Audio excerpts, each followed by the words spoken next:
Hey, welcome to another episode of the Blackout Tips Podcast. I'm your host, Rod, joined as always by my co-host, Karen. and we're live on a Monday, ready to do some podcasting. Find us everywhere that you get podcasts. The official weapon of the show is an unofficial sport and bullet ball extreme. I don't know. Welcome back. You know, we doing things over here. That's all we got. Welcome back. We appreciate y'all. We do. I guess we can go ahead and get into the show. I mean, I don't really have a lot of stuff to say. Wire wasp. I don't know. They don't make honey. Now I was thinking about that the other day. What do they exist for? What do they do? They terrorize people. I saw a man killing a wasp nest, and I was like, that's right. They have nests that look kind of like beehives, but they don't make anything but more wasps. The fuck is the point? The wasp is just the AR-15 of bugs. My man Vinay on Twitter had asked if you could be a bug, if bugs were like rideable, like if they were giant and you could ride a bug like a car, like a vehicle, what kind of bug would you ride to get around? Karen?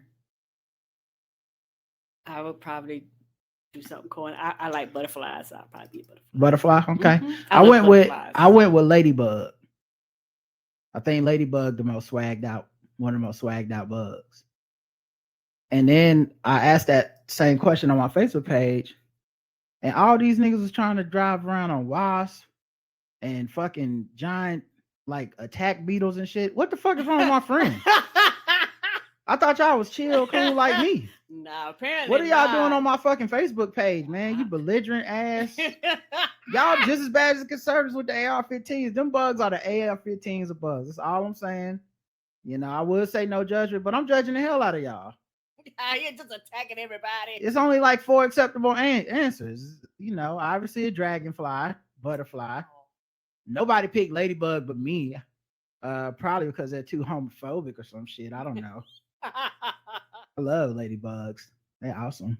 Oh, yeah, I love butterflies. Butterflies are beautiful. Yeah. Nobody picked a fly. I noticed that. No, I don't want to be no fly. I'm just saying. All right, let's get into the news.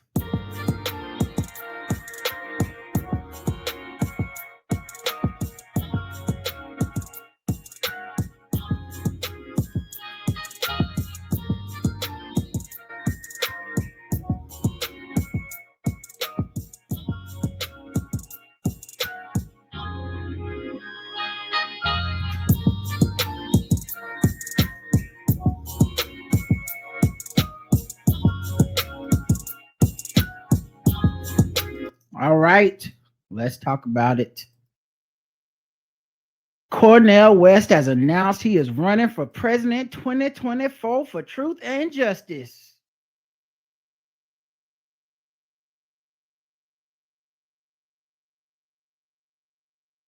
I guess. Beautiful gowns. You don't sound too excited about that. Okay. All right.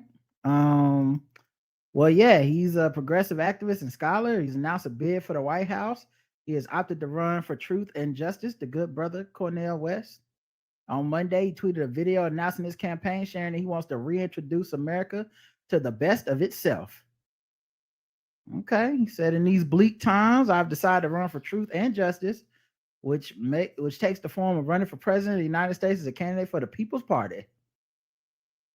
I come from a tradition where I care about you. I care about the equality of your life. I care about whether you can have access to a job with a living wage, decent housing, women have control over their bodies, healthcare for all, escalating destruction of the planet, the destruction of American democracy, the plutocrats, class, the oligarchs. I'm sure he said that too. Now I'm waiting on Michael Eric Dyson to run. Oh no. It'll be too vocabulacious. People are like, what the fuck? I gotta look that shit up. And why every time we come on here, he rapping like Tupac? It be just too much. That's Michael Eric Dyson. He says in this video, he said that neither political party wants to tell the truth about a slate of institutions such as tech giants and the Defense Department.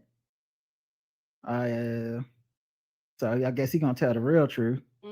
And this party you talking about, where have they been the past? The People's Party? Yeah, where have they been? Where were they when Trump was in office? Where, like those, these are my questions. This is why a lot of times when people be doing this shit, I'm be like, where have you been? The People's Party is for peace, freedom, and prosperity. I just went to their website. There's I'm not saying it. I don't want to say it looks slapdash together. You know what I'm saying? Maybe GeoCities. Geo.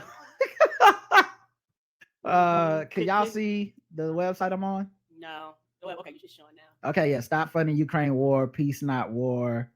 The rage against the war machine. The Libertarian Party, People's Party. Oh, Libertarian. Oh, join the movement. Of course, they want your contact information.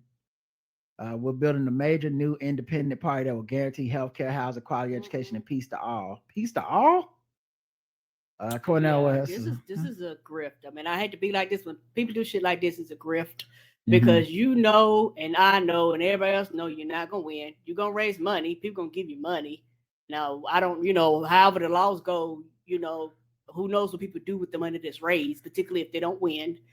And also is one of those things too where you divide the votes up and you split the votes up and everybody got to act like you're a valuable candidate until you're not, and maybe it's just me, but I don't forget the bullshit about Obama. And you and your buddy did that fuck Obama tour because you didn't get invited to the White House.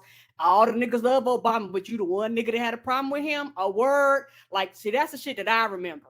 The thing for me is like, I like, there's a couple things. One, I'm not very worried about this, which feels great. Feels fucking amazing to not be worried about this because Joe Biden's done such a good job. Like, the thing that people don't like about him is aesthetic shit. Like, he's old, which I get it. It's a real concern, blah, blah, blah. But the motherfuckers running against him aren't like better candidates. Like, at no point have I thought to myself, well, Trump is almost as old, but I guess I'll vote for him to save a couple years on that. Like, I don't care about that shit. I'm not gonna vote for Tim Scott. I don't give a fuck if Tim Scott was 20 years old. Like, in the prime of his life, I still wouldn't vote for him. So it's not like I have some conflict. He already won, so he's running essentially with no primaries. The only debates he would have to worry about is the Republican primary, and that's where the fun starts. Because have y'all been looking at this Republican primary lineup that's starting to, boy? Oh, this must be how they felt the last few years when they was looking at our shit like, look at these motherfuckers. It's like the Harlem Globetrotters. You're like, the fuck is happening? Everybody trying to out crazy each other. Trump has irreparably harmed his party because without him being the sitting president, the presumed, unopposed person, it's like the qualifications to be a candidate for Republicans has gotten so low. Right. That's everybody's just hopping in. Tim Scott with his motherfucking OBKB ass done hopped up in there. Tulsi Gabbard is back for some reason. What the fuck? Mike Pence just announced today. It's today announcement day. What I miss Mike Pence. Mike Pence announced today. Obviously Ron DeSantis, Trump. Like, I'm just gonna party off of them fighting. I just hope they shit is fucked up like our shit was fucked up. Where say that again. Well, when they people lose, all of a sudden they start saying they not gonna vote and stuff. Because I'm tired of our side being the side to do that shit. Right. And honestly, I said this today, and I mean it, and I guarantee I won't be fighting with niggas this year. I swear to God. I haven't fought with people about this in years anyway, but I'm voting for Biden. Come on. Mm-hmm. If he loses, it's actually out of stupid, not me. Right. This really, you can't fear control you. When I said that on Twitter, when I was like, I'm not scared. Scared of what? This ain't about being scared. I think he's done a good job. This isn't about, what's going to happen. I don't think presidents are kings. I don't think they can stop all fucking bad things from happening to everybody. They're not Superman or whatever the fuck. It's just he did a good job. He did all the shit you said he couldn't do. He's fucking got the budget passed when you know that everyone thought that was impossible not even a week ago. I don't know. I don't wake up in the cold sweat worried about who we nuking. I mean, shit, this seemed to be a better president. The real problem seemed to be that people don't want to get with putting Democrats in positions of power throughout the country so that we won't have to worry all the time. Like, it really seemed that fucking simple to me. So yeah, this is not like, this is the easiest voting I've ever done. Like, it's honestly the only thing that can happen to throw us into chaos is something happens to him. That's it. Like, just like, yeah, get him in there. Because something happened to him in the office. Oh no, black woman president, what will I ever do? Not all my dreams coming true. Get the fuck out of here. So don't threaten me with a good time. I 100% agree. And it's one of those things where, for me, I'm not arguing with people. I'm not debating with people. I don't give a fuck about what your cousin, daddy, uncle said. Did a hotep ass nigga? I don't give a fuck. That's who I'm voting for. The motherfucking end. The other side is fucking chaos. Can't speak about y'all, but y'all know what I like doing. Not really paying attention to the news. You know what I like doing? Not waking up today and wondering, is this nigga gonna cause a war? You know what I like? Waking up every day, waking up and knowing that I have a competent ass president. I like that shit. I can't speak for nobody else, but I love it. And I don't want to go back to the goddamn ghetto because y'all are stupid. Honestly, if he loses, this is what people want, and our country is dumb as fuck, and we just gonna have to all live in this dumb as fuck country or get the fuck out. Because I don't really know how it could be more simple than this choice right now. Right. One dude is being indicted by 27 people, and y'all like really think that's a legitimate candidate. Damson Idris, the actor from Snowfall, okay, critically acclaimed series that I watched all of and enjoyed, he revealed that he sought inspiration from the devil for his character in Snowfall, which subsequently led him to having distressing nightmares. He was recently on a roundtable with the Hollywood Reporter. He opened up about his time filming for the series. He said, in the last season, I was hitting a block. I was like, oh, I'm not doing it right. And the actor said around the 9:50 mark, I went in the corner and then I was looking at the wall and I was like, come on, devil, come to me, come to me. I had to do something like crazy. I had nightmares for a month. I had nightmares every day. I just felt that energy and I had to pray to do all this stuff to get rid of it. You know, you call your mom up and you're like, bring me back to life. That stuff is real. That stuff is really real. After the devil clip went viral on Thursday, he seemingly responded on Instagram, reiterating that he loves God. This black man loves God. I owe it all to God. All is well. Thanks for the well wishes. That's method acting to the extreme, ain't it? Well, that's why the black Brits get all the jobs. No, like people were saying it was weird and I ain't sure you got to do all that. And I'm like, and that's why we continue to get beat out at these roles by people that don't even come from here. It's like, why is a black Brit playing Harriet Tubman? Because they willing to go to the devil. They willing to do whatever it takes. They'll sell their soul to Satan to get the part right. Okay. I'm not willing to do that and to sell crack rocks on the screen. You're going to just have to live with the fact that it's not 100% believable. I'm sorry. But this Damson Idris said, fuck that, man. I'm getting me a Emmy. Come on. It ain't worth it to me. Come on. I was never a game theory like, come on, Satan, I need these jokes, baby. Mm-hmm. But mighty not going to laugh at this. Nope. Only the devil can fix this one. No, sir. Oh my God. Trey Songz is accused of exposing a fan's breast as she tried to take a photo with him. What? This dude, man. We've had a lot of reports on him. Cut me off, I'm going to fuck crazy. Must have been what he said when he pulled them titties out. The latest accusations come from a woman who attended a pool party hosted by the singer in 2013. I wonder what it's like for him, because he seems to have done so much shit that it's like a backlog of shit that's got to come out. And you forget about half the shit because there's so much shit. Because I'm reading this like, damn, he did something again. And it's like I'm thinking 2013. It's too. I'm like, well, shit. I mean, maybe he did. I don't know. 2013. I don't know. Yeah, he's the victim initially requested a $5 million settlement, which was denied. Now she's demanding $10 million. Now, how does that go? Oh, I see. So she said set out of court $5 million. He said no. He said we'll go to court for $10 million then. Yeah, fuck around and get to 7. That's normally how it goes. You end up paying more than you would have paid if you'd have just settled. Right. In what appeared to be an attempt to further terrify and humiliate the woman, Trey Songz followed the assault with a degrading chant, "Titty in the open, titty in the open," the lawsuit claims. What? You got the you doing the whatchamacallit, a route, the dude that shot Megan Thee Stallion doing what's that? What do you mean by that? Just going out publicly, just saying stupid shit No, online. no. That's not what. No, she's saying in 2013, took a picture with him. He pulled her breast out, put out her bikini top, and exposed her breast to a large crowd at Foxwoods Resorts in Connecticut. And when he did that, he said, "Titty in the open, titty in the open, ha ha ha," to make everybody look. Oh yeah, I'll sue the fuck out of you too. Right. Yeah, it wasn't like a Tory Lanez thing. Like, I don't think he's commenting on this. Okay. Oh, okay. I see what you're saying. But yeah. I will sue the fuck out of you too. Yeah. He has a growing history of sexual abuse accusations. November 2022, he's accused by a woman of sexually assaulting her anally in 2016. Oh no. He successfully had her civil lawsuit tossed out in April 2022. He was once again cleared of wrongdoing and separate sexual assault claims stemming from Las Vegas encounter.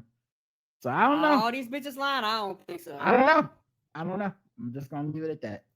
Somehow this motherfucker ain't go to jail yet. I don't know. Wasn't there. But man, if that motherfucker, he stay accused. I know that much. That's my thing. You stay accused. Damn. Something wrong. But if a nigga cut me off, I'm going to fuck crazy. You understand? I guess so. Chica, or is it Chica? She's like a rapper. We talked about her before. Thank you. Yeah, I know. Okay, you don't know. And matter of fact, how much do you not know about her? Why you like messing with me? I'm messing with you. You the one that gets off on that. I'm just trying to help you out. You know I don't know nothing about these people. Mm-hmm. You say that name, they go in one ear, out the other. Mm-hmm. So she is a rapper. She's Nigerian American. She has gotten herself in some controversies in the past. I actually forget how they went. I know some of them was like her talking shit to people online, and then she would talk about how she has to deal with her like mental health and stuff, and people would say okay, what's going on with this, but she kind of lashes out at people. She said, she took a social media break in 2021 after roasting kids during a feud with the Barbs. Yeah, she started talking about women's children and pictures of their children and stuff.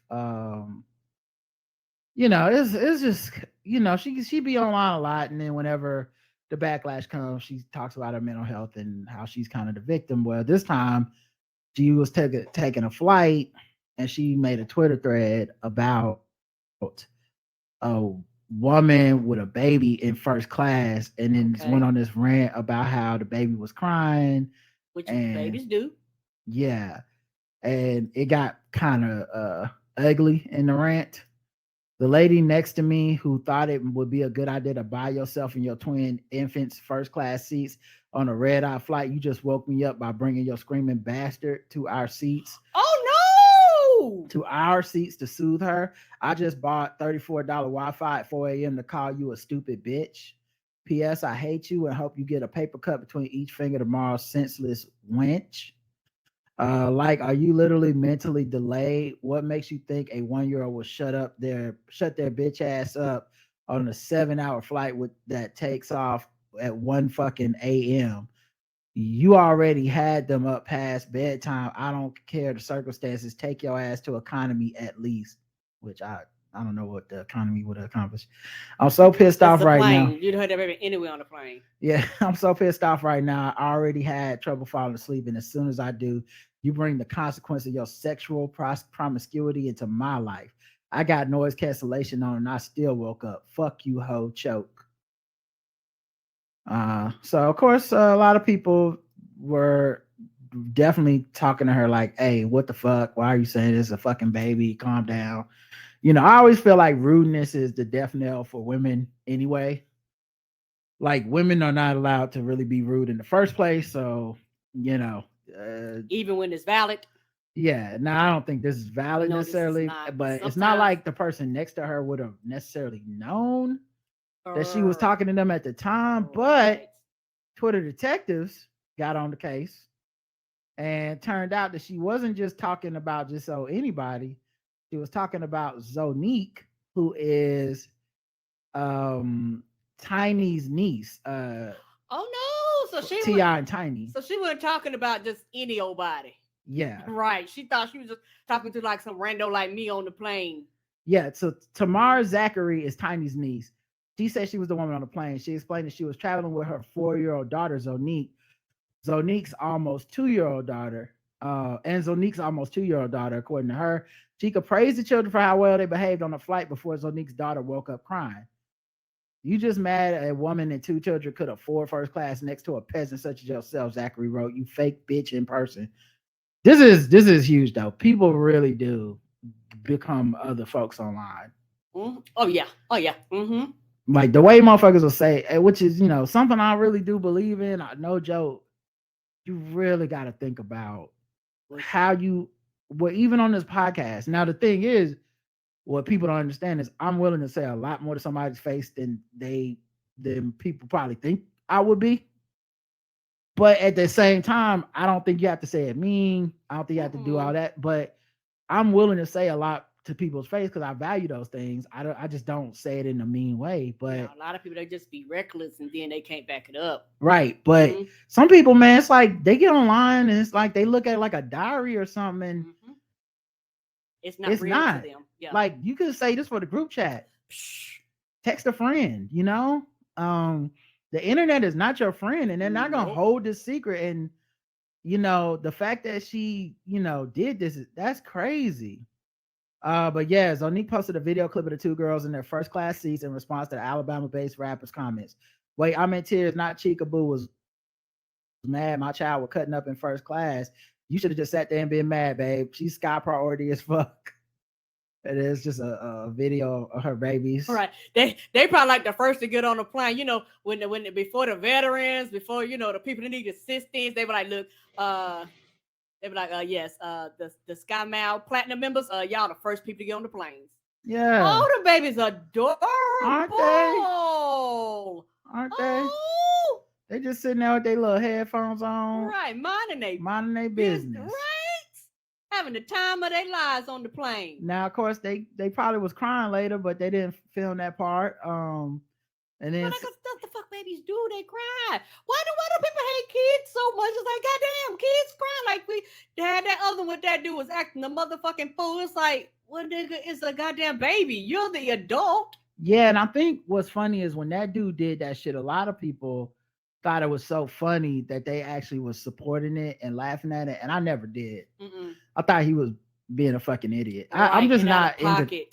I'm not into that kind of shit where you just like it's cute to. I'm like, is this person mentally unstable? What's happening with him?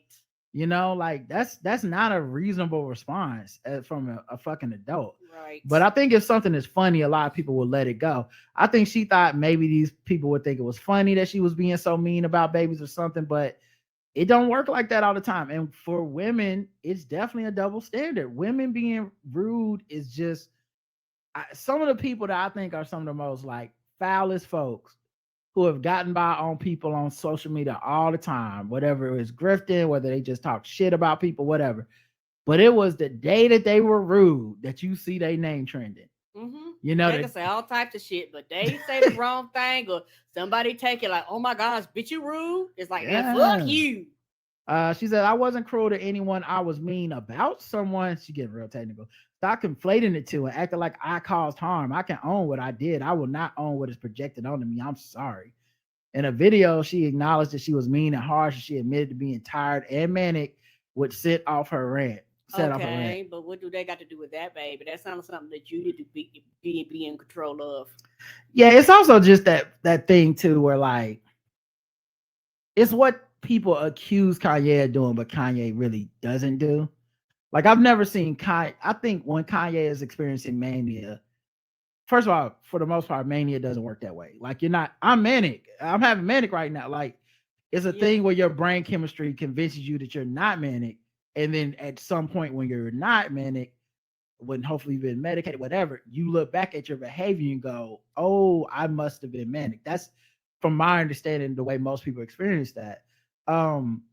So I don't think it's necessarily this is what people think Kanye does when Kanye is like when he does something and people are like, oh, he's experiencing mania, and people go, mental health don't matter. And you're like, Yes, I think it does. He's not in his right mind. Right. But he doesn't do this, act a certain way and be like, guys, I'm manic. You can't pin that on me. Okay, that wasn't anti-Semitism. That was a manic episode. Everybody calm down. Everything I did was okay. Like he doesn't do that, but that's kind of what she did here with I was manic. Oh, what can we say? It's like, I don't know, that it was fucked up. It was. So, but yeah, I think the other thing too is she like doubled and tripled down and all this stuff. It's just kind of a own goal for no reason. No reason. And whenever like somebody, it's weird when somebody is talented, but the only time you really get to talk about them is when they do some dumb shit. Mm-hmm. Anyway, speaking of which, Bam Margera, the Jackass star, has gone missing. Oh shit! Which one is to him? It's about 5 of them. We've talked about him before. He's the one that like punched that dude for saying, he said he was about to have an orgy and his daughter was in the other house or something. That dude, okay. And then his brother is like, he need to get help. He's on drugs and he's had a lot of just gone missing or something have happened to him. Yeah. So his 43-year-old brother tweeted on Sunday, if anyone in the LA area knows of Bam's current whereabouts or a hotel he might be at, please contact the LAPD immediately. I'm trying to get them to ping his phone, but as usual, it's a whole huge process. I don't think we had that kind of time. If you guys could all retweet this, that'd be really cool of you. Thanks for your help. On Thursday, Bam posted a since-deleted video on Instagram in which he attacked his ex-wife, Nikki Boyd, for not letting him see his son, Phoenix. I haven't seen Phoenix in 2 fucking months, and I'm so fucking fed up. I cry every day. I miss him so much. I wake up every day knowing that I probably won't get to talk to him or see him. So yes, Nikki drives me to fucking drink. So does my fucking mom, and so does my fucking pep talking dad who tells me nothing but I am a fucking fat loser piece of shit drug addict. I'm going to smoke crack down with the bums at the boardwalk until I'm dead, unless you deliver me fucking Phoenix. Get to work, Nikki, or anyone that wants to help. I want Phoenix. They split up in 2021 when she filed for divorce. He has not seen the son since the 29th of March and has not been allowed to communicate with him electronically, according to his lawyer. Yeah, because I could see the mom going, yeah, I don't want you around our child in this state of mind. Like, this is not healthy. Earlier this year, he had surrendered to police after allegedly attacking Jess. He was charged with simple assault, harassment, and 4 counts of terroristic threats, but pleaded not guilty. Yeah, the thing for me that I keep thinking about, because obviously, this is white people news. White people news. The thing I keep thinking about is there was a person on Twitter that made a thread about smoking recreational crack. Recreational crack? How crack isn't actually that bad. Bitch, what? And how they had an uncle who smoked crack and he went he left like a stray cat, and then they just left the back door open, and one day he just came back home and everything was fine. That's a problem. Like, it's an addiction. It's what's wrong with people? Yeah, and I mean, it kind of went a little viral on Twitter last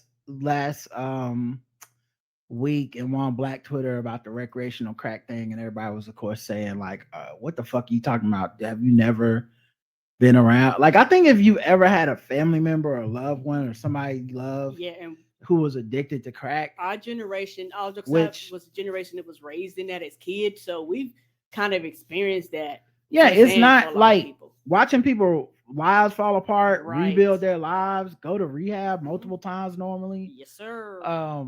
It's not no shit that really like it's funny, it's a joke, quote unquote. You know, like I get that. I'm not as Right. dark as my sense of humor is, I'll never say anything is a thing that people can't laugh at. Right. But it is also real. Those jokes come from a real place. Yes, sir. You know, and so I don't know. This person just thought it was funny to do like a crack bit on Twitter of like crack ain't that bad. But I mean, this man, it's 2023. This man is talking about going to smoke himself to death on crack. And I'm gonna never stop doing this shit. Like, it's got a hold of this man. It's like messed his whole life up. That's crack to me is just not, that's not a drug I would ever want to play with. No. You know. But let's keep it it on theme, okay? We're already talking about it. White people do. I got some breaking white people news. Oh shit, what happened? This is big for me. Whew, I knew this day was coming. I just didn't know it come so soon. Okay. My girl, Taylor Swift, Okay. that already broke up with Matt Healy. Oh shit! I knew it wouldn't take too long. I can't say they're never ever getting back together, but we do know that Tay run through him. Okay, that's why I wasn't really sweating it, you know. And these motherfuckers try to tar and feather her. They won't admit they corny and they just hate her. They've been waiting for her to slip up so they could try to pin everything this white man did on her. Ain't got shit to do with her. Many of y'all have dated a man that got some sketchy porn history. I venture to say all of you, 100% of you.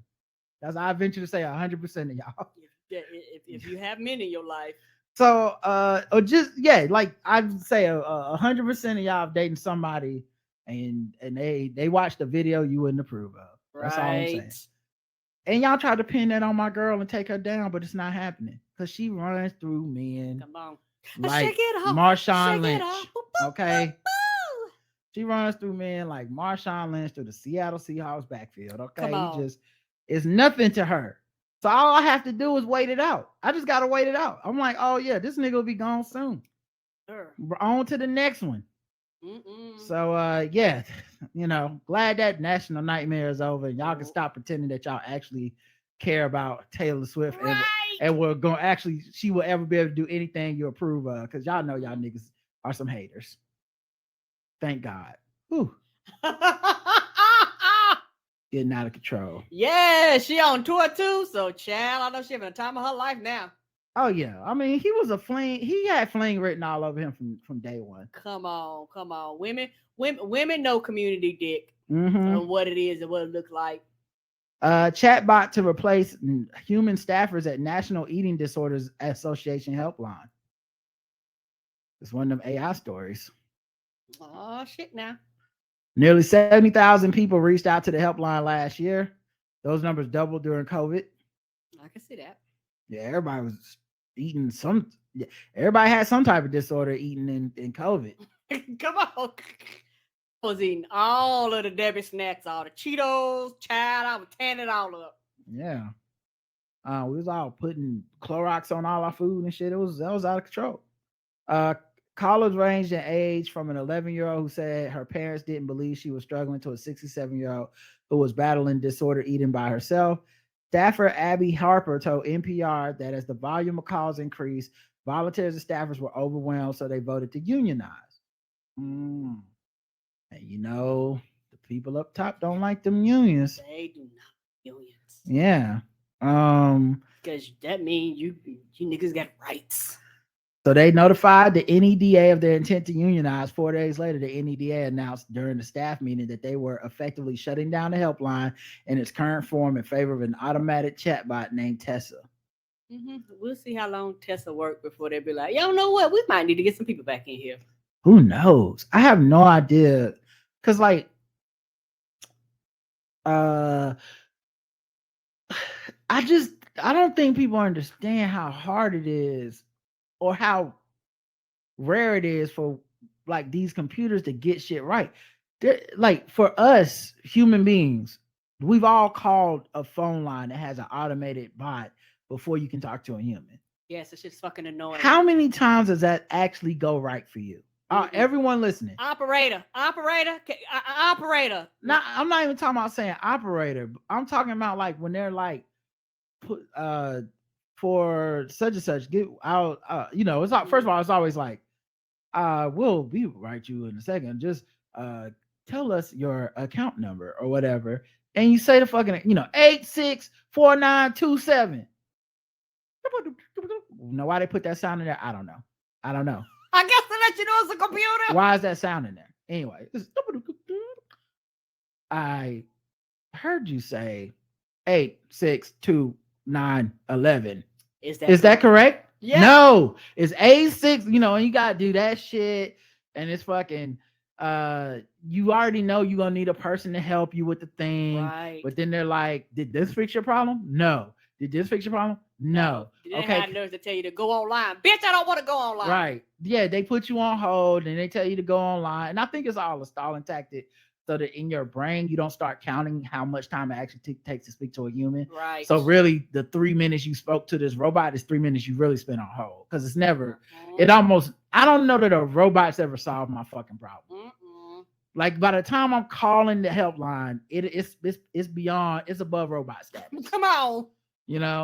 But the point being, like, those things don't work already. Now imagine if you actually were in distress or you needed something. This is really more about retaliating against that union, I think. Yes. It's bringing the human beings to heal. Like, oh, you bitches want rights? Y'all want healthcare and shit? Y'all want your own counseling? Hell no. Y'all need to let us overwork you and shut the fuck up.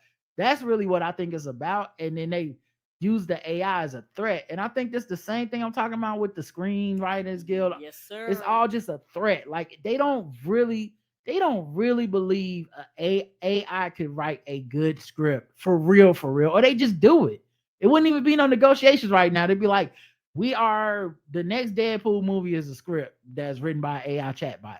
Bye. That would be the end of it. And by the way, if they could do that shit, the people that do AI chatbots would start charging a fee. They're not gonna let you do that shit for free. Right. They start charging them an arm and a leg. Yeah, they're gonna be like, pay us what you would have gave them writers. So right. Either way, it's gonna be some bullshit. But yet, that's what this reminded me of, is like how it's not gonna work, and it's gonna be frustrating to people who are actually having problems. Yes, because a robot is programmed. So if I call you, a robot can't detect tone. How's a robot know that you're really in distress? A robot's just going to spit out whatever program that you told it based off of the words you say, not based off of the situation. And in this case, but here's the thing though, in this case, when you talk to people, they're going from a script too. So it's very automated even when it's a human.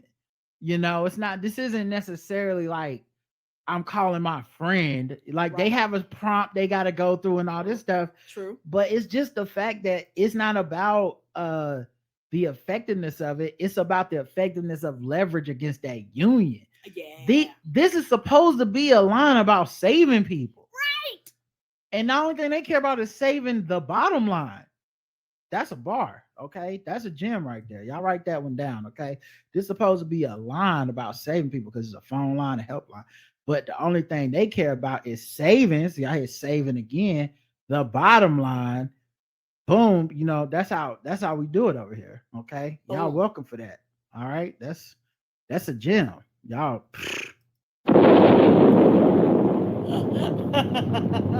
If I was a New York podcaster, I'd have several black dudes in the background of me telling me how smart I was right now. Apparently so.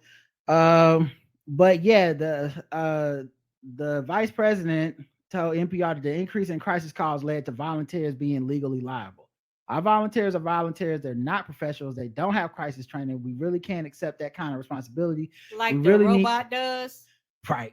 We really y'all get sued if the robot tells somebody the wrong thing and they harm themselves, and the family go that they was talking to a fucking robot, not a person.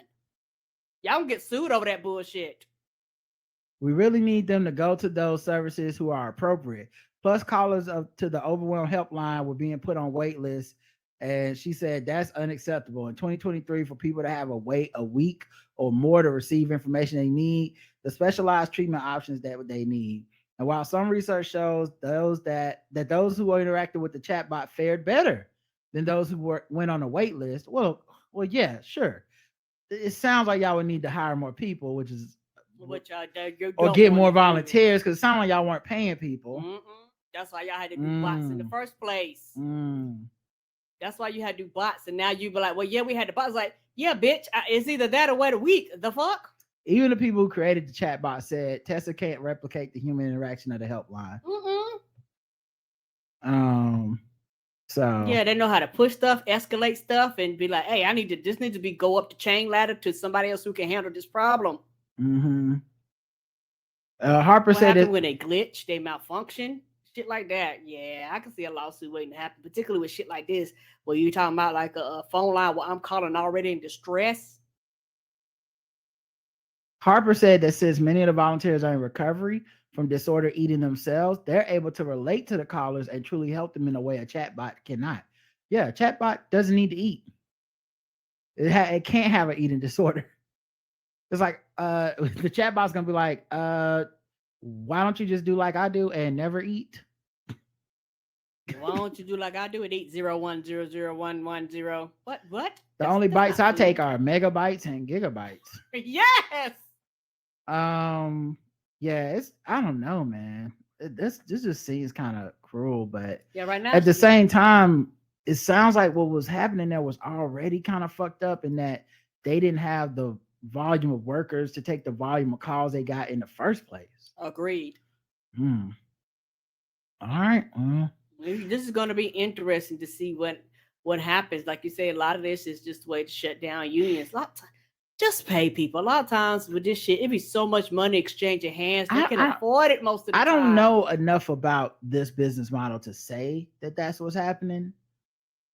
But it's America, so I think that is more than likely what's happening. But I will be frank in saying I'd rather know nothing about the National Eating Disorders Association in that how much do they bring in from donations? How much are they, granted from the government? What do they pay their executives? I don't know to know that, but it's just, I don't know, man. We're already losing so much connection. We're already so lonely. Putting a robot in charge of someone in possibly eating disorder crisis or whatever just seems already callous. And I guess if people were already waiting a week to hear back, then it was already fucked up. So I don't have the easy answer there. Right. Cardi B was ordered to pause efforts to collect the $3 million plus owed from Tasha K. A judge said, "Hold up, shouty." She was like, "Bitch, better have my money." That was Cardi B. Every day she was like, "Nope, where my money? Where my money? Where my money?" Cardi was one of 30 what? She was like Stewie when Stewie's with Brown. Where my money? Where my money? Where's my money, man? Where's my money, man? Cardi B was one of 30 debtors that received notice about the bankruptcy filing. Others notified of the filing included the IRS, the Bank of America, Florida Department of Revenue, and more. Goddamn, she had everybody on her list. State, federal, and Cardi B. What's happening here? FICA and Cardi B on the check. Right. Oh man. Cardi B also shut down rumors that claimed she dissed Ice Spice, said y'all being too messy. Only thing I want to say is what I always say when it comes up with Cardi and rappers in this game. I love Cardi B because she changed the whole energy of the rap game. When she came up, the way that Nikki had been running things for so long was it can only be one on the baddest. Y'all ain't shit. And she was very shady and very mean. She still is to this day. And a lot of animosity towards other women and being catty and dissing them and all this shit. I really do love that Cardi came in, and I really credit her with changing the whole vibe of women rappers, where it feels like the heyday. Because I'm one of those people that actually listens to a lot of the new rappers, and I listen to a lot of women rappers too. She was like, "Why we got that? We can work together." It's the heyday. It reminds me of like I Want to Be Down remix level of just, oh, this rapper's on the track with this rapper. And then the new rappers come in, and then like they're blessing them with like features, and Cardi is up there like y'all gonna take this as blasphemy, but I don't give a fuck what you think. I love my music. I love music, and I listen to more of it than any of y'all. Cardi is like Kendrick with these features. Like it's that level now. When Cardi is featured on somebody's track, I'm immediately like, press play. I know she said some shit. Mm-hmm. And she has been killing these features. So like she's not just hopping on the track on some like, I gotta put my arm around a new person just to say, you know, like Drake used to do, or Jay would do, where it's like a new person coming up, let me get on the track with them so people can know they got my blessing and kind of attach me to their sound or whatever. She just really be hopping on these tracks like, I got y'all, and then she don't just half-ass the bars. It be memorable, like, oh shit, she came through. So yeah, man, I fuck with it. I heavily fuck with Cardi and her energy and just the way that she changed the game. So when people say, oh, because it was a picture on some artwork that people on her stage, people was like, look at this supposed to be a caricature of Ice Spice, and Cardi came out there and said, no the fuck it's not. Like she was like, y'all being too messy. She said, y'all motherfuckers that's on Twitter trying to be messy, please cut the bullshit. She said on Instagram Live, I don't, that's not me. Like, come on now. First of all, y'all been wanting me to be messy, all things. Y'all want me to be messy on the song. Y'all want me to be, nah, come on now, cut the bullshit. Please get the mop. Y'all being too messy, y'all being annoying. Cut the bullshit, please get the mop. Yeah. Yeah, so I believe her because she don't really seem to be the one that wants to like take a shot at somebody and be like, I ain't do that. She really just seemed to be like, nah, let's all have fun and get money together. Get money. You know? Like when her and Megan was on WAP, like that shit changed everything, man. That shit just changed everything. So all right. Let's get into some other stuff. I gotta start wrapping up, everybody. Maybe we can do a fucking with black people. You know, okay. I haven't really done a lot of segments today. It's been kind of a random episode, but I know y'all been enjoying it. Yes, I know y'all have. been enjoying it. All right. What's my fucking with black people music? We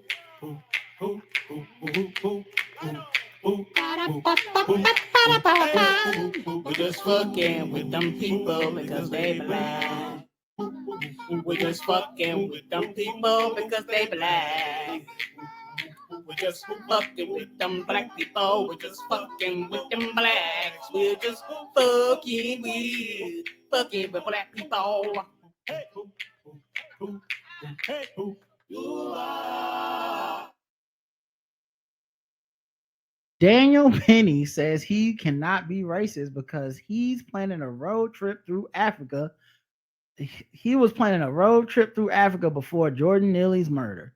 Daniel Penny is the man who choked out Jordan Neely on the subway for whatever 15 minutes until he died, even with people asking him not to and saying the man is dying, he's dead, what are you doing? But he, of course, gets to say his side. So after he like turns himself in, him and his lawyers like, hey, it's time to talk about it.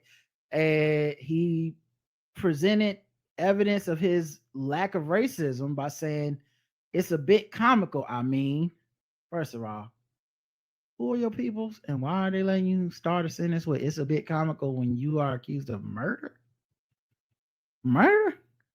Like that's some OJ Simpson level disconnection right there. Like it's kind of funny if you think about it because I own a lot of knives, but no, I did. I'm looking for the real killers. Like what? What? We all looking for the killers. Everybody who has ever met me can attest that I love all people and cultures. My past and extensive travels around the world serve as proof. In fact, I was in the midst of planning a road trip through Africa before this tragic event occurred. That traveled through Africa. The fuck are we talking about here? Toto didn't make that song for y'all to be calling everybody racist that go there. Okay.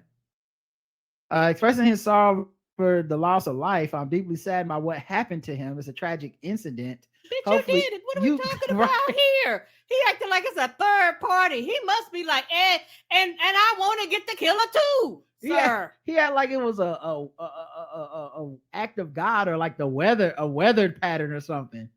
Oh, it's feeling a little chokehold on the subway today. Don't take the L train. We all are in agreement that somebody died, right? I don't know who I'm mad. I'm just as mad as you. Don't take the L train. You might take the L. Oh no! I'm deeply sad about what happened to him. It's a tragic incident. Hopefully, we can work towards reforming a system that has failed us so terribly. Us. He's like, if you think about it, it failed me too. You know, a little piece of me died when I killed that man. When asked about his remorse, he said, I always act based on what I believed is right. So he doesn't have any remorse for his actions. So then what are you saddened? Why are you sad then? I'm trying to understand the logic there. I'm deeply sad indicates some level of like regret or something. Yeah. What are you even sad about? If you have no remorse and you just think what you did was right, it's like I guess he was like, I don't look too callous.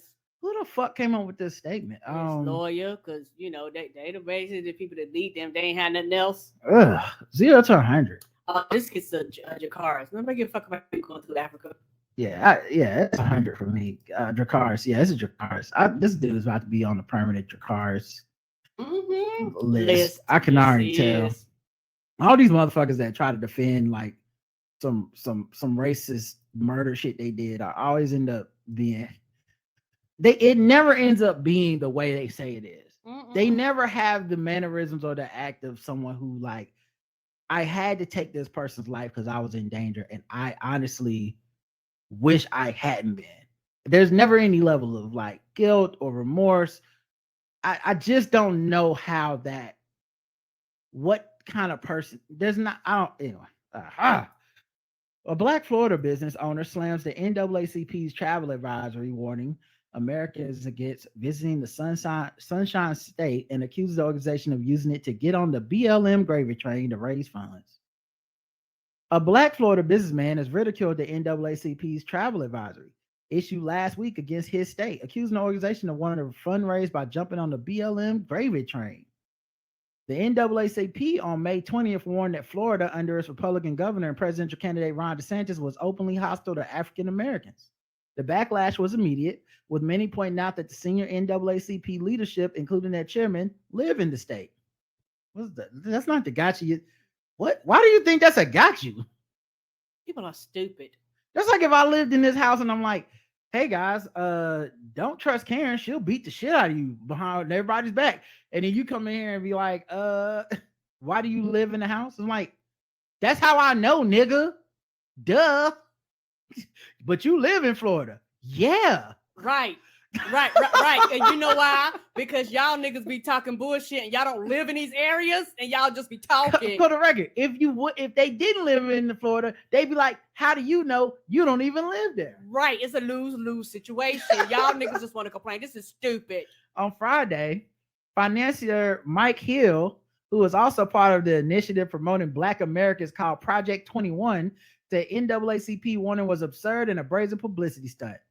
I would tell Black people, I don't know how he talks, I'm just imagining. I would tell Black people who have seen this advisory to not come to Florida to simply ignore it, said Hill, owner of Independent Insurance and Financial Service Agency in Pensacola. Hill told Fox News, I believe that they see the amount of tens of millions of dollars that Black Lives Matter has been able to raise from the leftist agenda, and so they want to part of that gravy train. I believe it was more of a publicity stunt. It was an attempt to fundraise more than anything else. How's it fundraising them not to go to your state? Also, like, I don't want to sound mean, but my people in the chat, my people listening to this at home, people on the YouTubes. Oh no! Please let me finish my sentence. My people, are any of us waiting for marching orders from the NAACP these days? Like, what the fuck I look like? WB Du Bois? Like, we're going to march on the Edmund Pettus Bridge like this? Like, I'm not saying the NAACP doesn't do good work. I think they do. But I just don't know that they're the marching orders organization the way that it was at the turn of the century or the 19th century. Like, right. Like the people that make them the big boogeyman typically seem to be racist people. Right, because I'm telling you right now, if niggas gonna go to Florida, they're going to Florida. Right. Like, they don't give a fuck about this advisory. They're gonna take their asses down there. Right. Nikki Whiting. Is that a picture of him? No. Okay. I'm about to tell you what's happening. So on Twitter, NAACP tweeted this, and then Nikki Whiting responded to this. Nikki Whiting is a white person, if the last name wasn't dead giveaway, with a picture of a black man who is the Florida Department of Health Surgeon General. So how can we be racist if we got a black Surgeon General?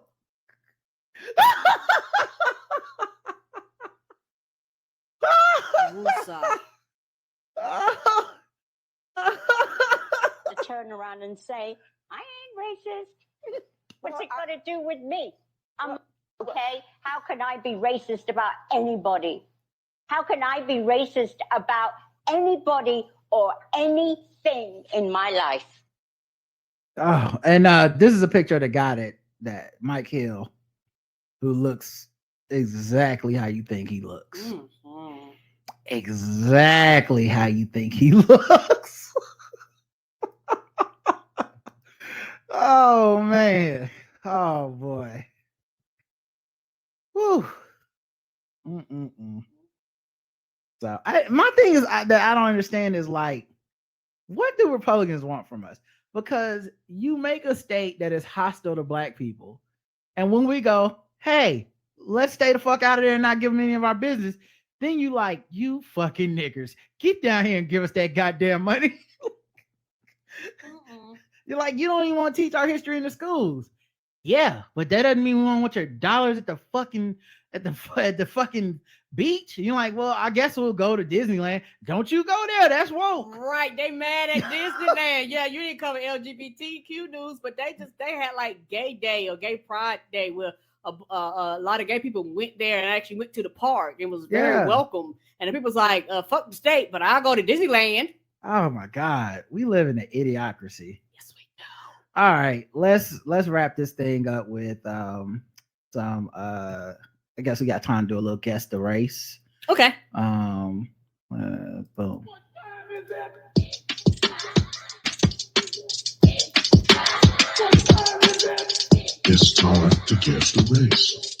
It's time to guess the race. It's time to guess the race. It's time to guess the race. All right, guess the race time. Let's go. An ex-Atlanta police officer will spend the next decade in prison after he pleaded guilty to his role in a 2019 armed robbery involving a rising rapper and another man. Oh no. Court records in Cobb County show Justin McHale Thorne, 26, pleaded guilty to multiple felony charges earlier this month after he admitted he played a role in an armed robbery of Freddie Gladney III. Actually, I might be able to play this for y'all. Of a rising hip hop artist. Channel 2's Michael Seiden broke this exclusive story on Channel 2 Action News at 5. And now with us live in Cobb County with a look at how all of this unfolded. Michael. And Justin, I've been following this story since 2019, and I still can remember being outside of this motel, trying to work to get more information about the crime that unfolded inside. And now for the first time tonight, we're going to actually get an up-close look. He looked like he was on official police business, but tonight, disgraced ex-Atlanta police officer Justin Thorne is preparing to serve a 10-year prison sentence after he pled guilty earlier this month for his role in the 2019 armed robbery of Freddie Gladney III, who's better known by his stage name, Bankroll Freddie. The rapper and his cousin were preparing to check out of the Cobb County motel near the Battery when the armed robbery went down. Before the armed robbery, surveillance photos showed Thorne backing his gray Charger into a spot next to a Camry carrying the two gunmen. After a brief exchange, the two gunmen were seen walking into the motel. Now, Justin Thorne was already on the 4th floor playing lookout for the two men. As Freddie Bankroll and his cousin prepared to check out of their room, Justin Thorne knocked on their door. He said, I'm here for suspicion activity going on up here. So I said, what you mean? We headed out. We're packing our bags. Suspicious activity, just me and him. My cousin comes to the door. Hey, this is my room. What's going on? Guy comes from inside. You already know what time it is.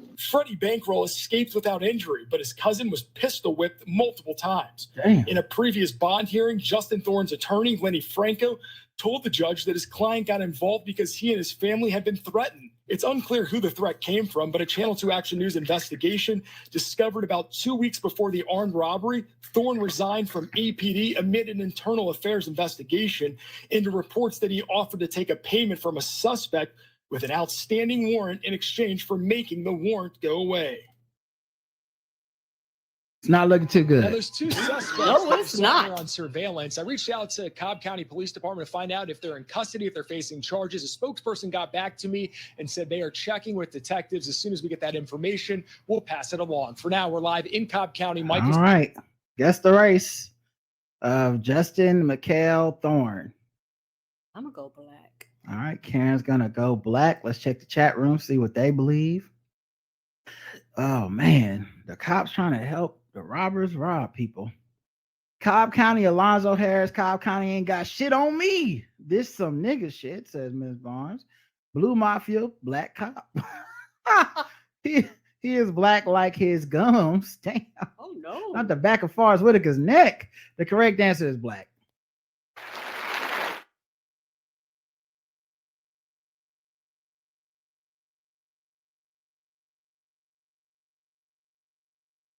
No one missed it. I'm trying to show his picture. I might have to Google the picture of him so y'all can see it. But yeah, man, like he was acting as a lookout for the that's him. He was acting as a lookout for the Bankroll Freddy. Also, why are you named Bankroll Freddy and you robbing people? It seemed like you should have money because you the bankroll guy, but you know, I don't these kids these days, you know, what do I know? Let's see. Missing fraudster Melissa Caddick determined dead after severed foot discovered, says the coroner. Oh no. Yeah. It's the running shoe that ignited a myriad of conspiracy theories when a shoe with skeletal remains were later matched with DNA matched with the fraudster Melissa Caddick. When they washed up on a remote beach 3 months after she vanished, some hypothesized she faked her death. However, a coroner has ruled that it was unlikely she severed her own foot in order to go on the run, saying there was no trail of evidence and she would have needed medical attention. You think they walked up and was like, something's gone, a foot?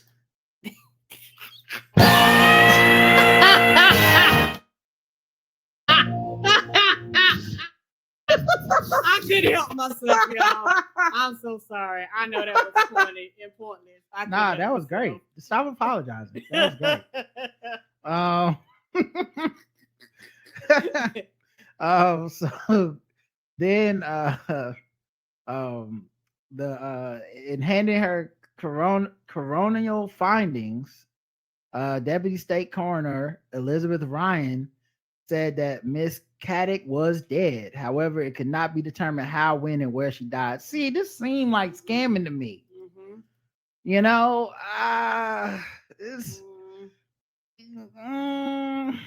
it seemed like some type of, I don't know. Seemed like some type of scam to me.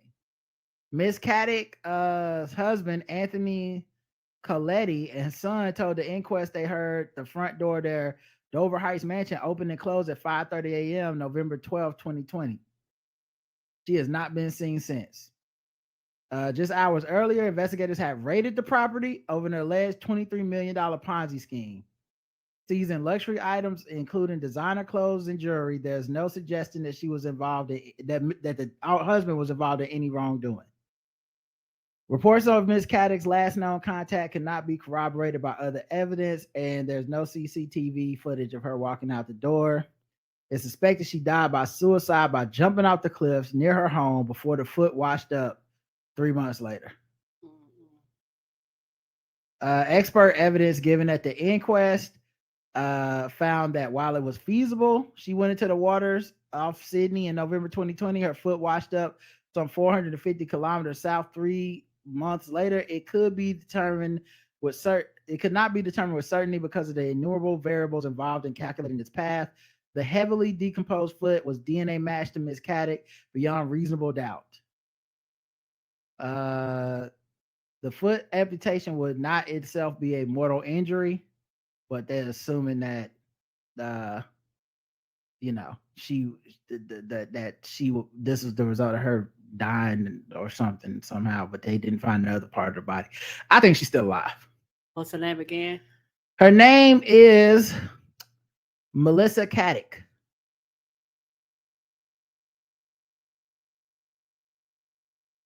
Melissa Caddick got off on the wrong foot. Black.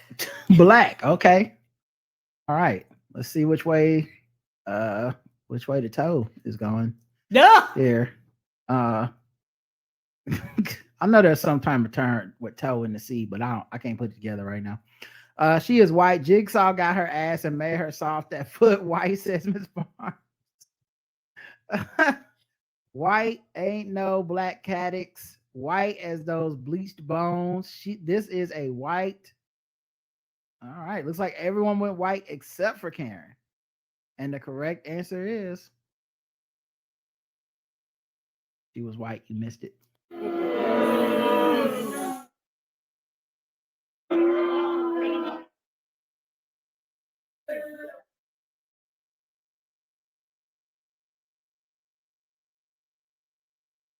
A lot of y'all got it right.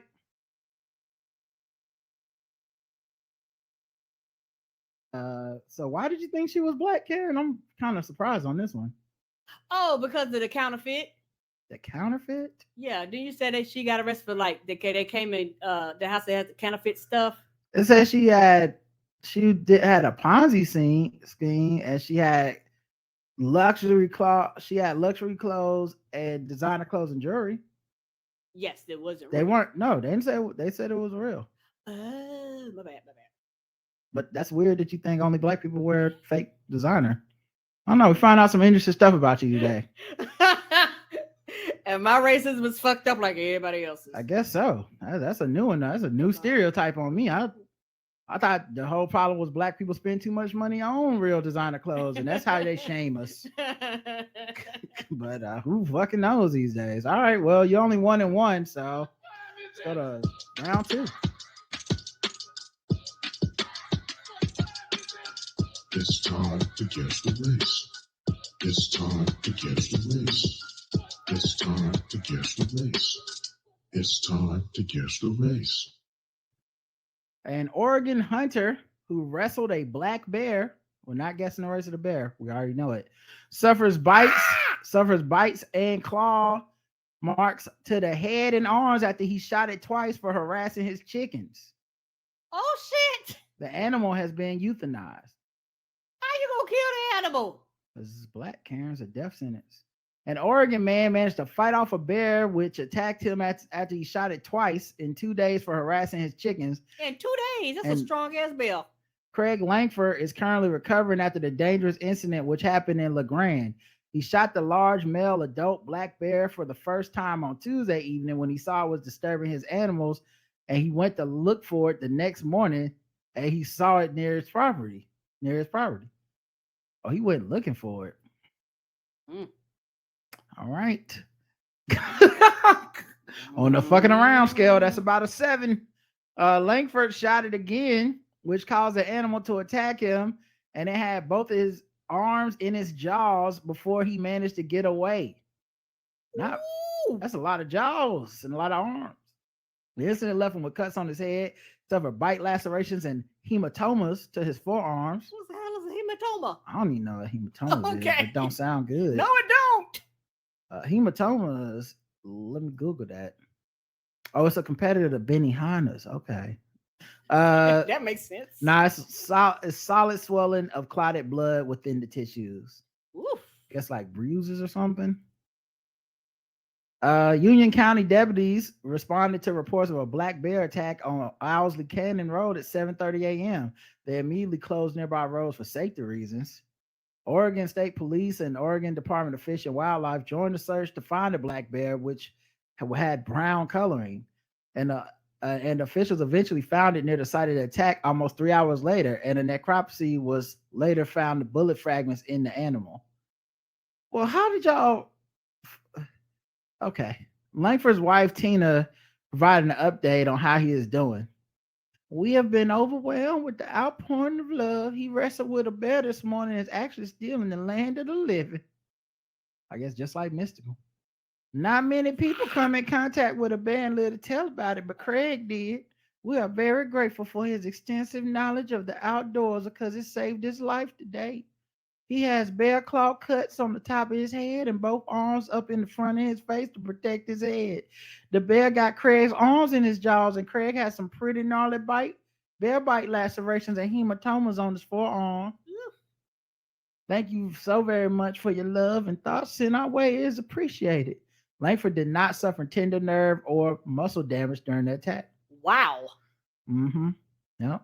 Whole ass land shark tow you up and you survived? The wildlife agency warned that wounded bears can be more dangerous. And in 3 other non-fatal incidents, bears attacked hunters who shot but did not kill them. You don't fuck with bears. If you shoot a bear, you better shoot to kill. It really sounds like maybe don't shoot the bears. Leave the bears the fuck alone. Because, I mean, it just seemed like the bears are taking it personal. And The bear look like, you shot me. Yeah. You shot me? And look up like, now I'm going to have to cut you. Right. Like, I'm just trying to eat picnic baskets and shit. And here you go. Attacks are rare, but the OFDW said the animals will attack if they are hurt, being fed by humans, and lose their natural caution, or if they are startled by people or their pets. Black bears are native to Oregon, and all right, Karen, guess the race of this hunter. Oh, white. Karen is going with white. What we doing out in the woods? Well, that's a good point, Karen. That's a good point. Chat room says black bear versus white Craig. Black bear wanted some fried chicken to shoot his white. Those chickens were the bare necessities, white. The chicken was there to throw you off. Oregon, come on, buddy. White man who didn't get the memo that chickens die every day. Chickens die every day, B. Every day, people. At Kentucky Fried Chicken. Okay. Chickens are dying every day, people, at churches, Popeyes, and Kentucky Fried Chicken. Really? Ex-Popeyes employee black, says Shay. I'm rooting for the Bears white. Infringe on the Bears right to bear arms. Colonize a white man. The correct answer is white, of course.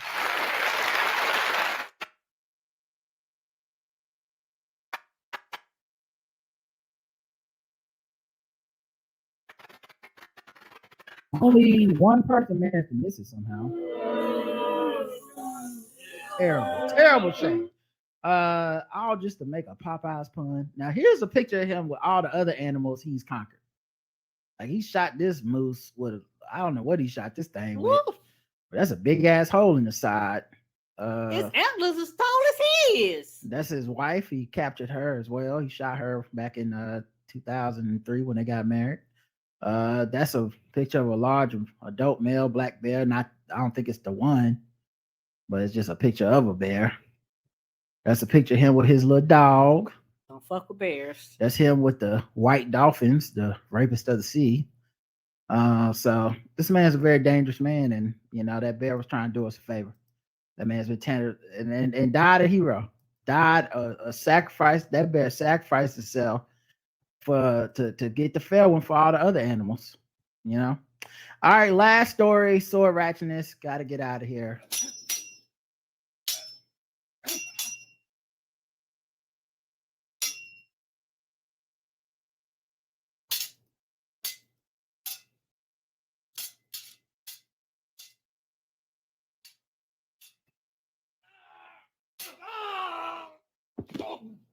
All right. Sword ratchetness, you know, we go around the globe, find different articles, and talk about these motherfucking swords. Spread some awareness. A Riverside man was arrested after allegedly severing a victim's hand with a sword. Oh, yeah, got a lot on his mind. Got a whole lot on his mind. He's headed in the wrong direction. I can see. Got a little bit of brainiac happening there. Yeah, he's head of the class. Mm-hmm. You didn't need do-rag, you need 2 rags. Mm-hmm. Got a lot happening on top of that dome. Yeah. He must be a fan of He-Man because like a Castle Gray Skull going on there. I have no idea. A Riverside man was arrested this week with an assault in connection with an assault which he allegedly assaulted another person with a sword, severing their hand. It happened around May 13th at 10 p.m. Upon arrival, police found a person whose hand had been cut off. The person's gender identity and condition are not currently known. During the investigation, detectives were able to determine that Stephen Daniel Diller, the 38-year-old Jurupa Valley resident, was a suspect in the attack. Wonder how they figured that out. He was probably headed in the wrong direction his whole life. He was arrested May 23rd and booked on one charge of mayhem. That's it?